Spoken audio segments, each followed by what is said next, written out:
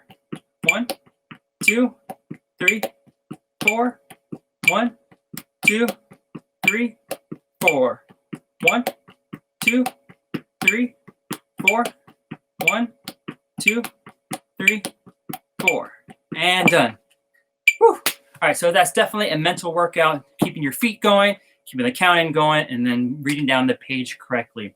So think about how you did with all this stuff. Hopefully all the information that was covered today, hopefully some of it was new, and hopefully something will challenge you to focus on your technique and your coordination and all your counting and all your percussion playing in the future. Again, Jeff Moore developed this stuff, but then I applied it to my students because they didn't have instruments at home. So as you're sitting at home for the summer and you want to work on something, instead of just doing this while you're watching Netflix or anything like that, engage your brain a little bit more and see if you can count and do something different that your hands are doing. Other things that you guys can do is for this page, this accent scheme works out great, but then after a while you kind of get used to it. Why don't you read the page backwards? You can also make your own page of 16th notes, and then you can also change up the different ostinatos that were the different 10 variations that were on that second page. Make up your own variations for all that stuff, different ostinatos. And the very, very last thing that you can do is you can shift the metronome around instead of it always being on the downbeats. Put it on the ands, put it on the e's, put it on the uhs. So hopefully it'll help stabilize your tempo and make sure you're even throughout the whole time.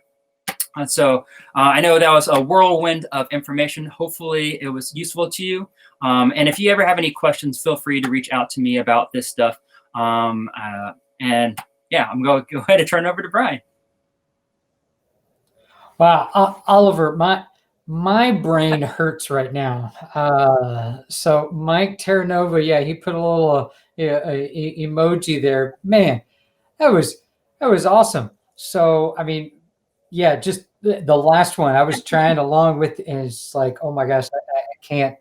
Yeah, my brain hurts, I think, is the main thing. Really great stuff. One of the things I wanted to ask you is, with all of this information, and I know you probably wouldn't do all of this in an hour. What would with all the different variables, can you give us a breakdown of what would you tell a student of what to do? Like, let's say you wanted them to do 10 minutes, because in one of your things you said 10 minutes, this can be a great thing.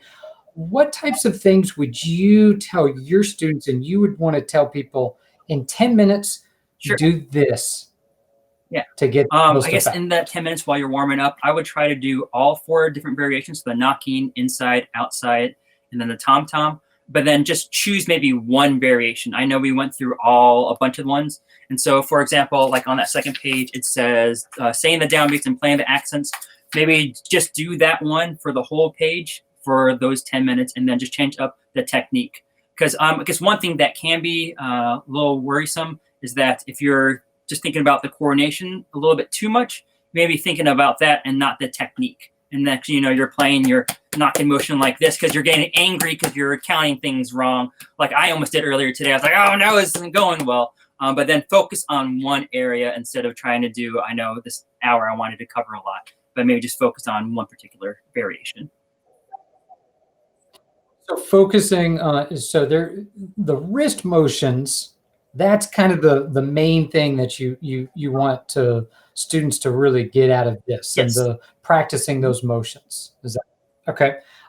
Could it flip and maybe they focus on the knocking motion, but do multiple variations of the counting and the accents and everything? Is that an idea too? Or yeah, for sure. Like all this stuff you can take with change it up whatever way you want. This is what's prescribed to me. This is what I've done. And so you can make whatever way you want if it works for you. Oh, that's great. So with your students, which variations do you feel has worked best for them? Or has every student kind of different and different things work for different students? What have you noticed and what have you applied to your guys? Yeah, I think the latter is true. Like I said, when we went to online learning for the second half of the semester, I had almost all my students do this stuff. And there were students, I know there was a sophomore student who like nailed it, and she did great. Every week she turned in a video of her playing all the way down, and it was really good. But then there were some other students who really struggled with it, and so if they had some drum set background, that definitely helps because you kind of have to think about that in a little bit in that way. But I think each person, it's a little bit different. And one thing that I would do differently is that I gave each student like 2 variations per week. I may go back and if they're really struggling with it, have them work on that variation a little bit longer. So kind of limiting some of those variables that each student has to address, type of a thing. Yes, yeah, for sure. Oh, that's great. Is there a good tempo? What were the tempos that you were working on that you noticed some of the students being successful with? I told my students it's like around 50 to 60, especially if you're playing double stops the whole time. That way your hands are going. You can do it alternating, but that doesn't work your hands as effectively or efficiently. And so that tempo range, again, like I think I said earlier, it's not a chop building exercise. I want you to make sure that you're focusing on the motion, and then the counting on top of it or the vocalization just added extra brain engagement. No, that's great to really kind of summarize that with what's the most important thing, and then these are some of the tools that you can utilize to achieve the wrist motion. So wonderful stuff, Oliver. So to wrap everything up, I want to thank everybody again for joining us for the Percussive Art Society Fundamental Friday. If you're looking for more resources, make sure to join, renew, or rejoin your PAS membership online. As a percussion community, it is vital that we continue to support PAS. Thank you all for joining us. Thank you, Oliver, for just blowing our minds this Friday. Fortunately, we have the weekend to recover from everything that you've done, but some really great information. I'm taking notes, and I'm going to use this with some of my students as well. I know everybody out there has some really wonderful information that you've provided. Also, thank you to Jeff Moore for establishing this as well. So really great stuff. So again, thank you to PAS, the Fundamental Friday. Thank you, Oliver. Everybody have a wonderful weekend.